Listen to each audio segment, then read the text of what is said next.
Hi వాళ్ళు ఎలా ఉన్నారు అందరూ? ఈరోజు మా స్నేహితుడు చెప్పాడు శ్రీ బాలబాలాజీ టెంపుల్ అమలాపురం నుంచి అప్పన్నపల్లి అనే విలేజ్లో కరెక్ట్గా 14 కిలోమీటర్ల అమలాపురం నుంచి. అక్కడ టెంపుల్ చాలా బాగుంటుందంటే వచ్చారు. ఇక్కడ స్పెషాలిటీ ఏంటంటే రోజు ఇక్కడ నిత్యం అన్నదానం జరుగుతుంది. అండ్ దట్టు ఇక్కడ స్వామివారు కొబ్బరికాయలో వెలిసారంట. అది పాత గుడి. అక్కడ వచ్చిన ఆదాయంతోనే ఇక్కడ మీకు చూపిస్తున్న వీడియోలో చూపిస్తుంది కొత్త గుడి కట్టి పూజలు అందిస్తున్నారు. ఇక్కడ నిత్యం ఉదయం 9:30 నుంచి రాత్రి 10:30 వరకు నిత్యం అన్నదానం జరుగుతూనే ఉంటుంది. ఇదే స్పెషాలిటీ. అండ్ ఇక్కడ మన రాష్ట్రంలోనే మొట్టమొదటిసారిగా 1977 సంవత్సరం నుంచి ఈ దేవాలయంలో నిత్యం అన్నదానం జరుగుతుంది.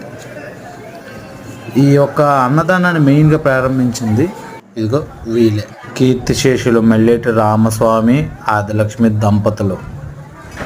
ఈ గుడిని కన్స్ట్రక్ట్ చేయడం కానీ ప్రారంభించడం కానీ జరిగింది. చూస్తున్నారుగా చుట్టూరు చాలామంది భక్తులు దర్శించుకోవడానికి వస్తున్నారు. మీకు కూడా అవకాశం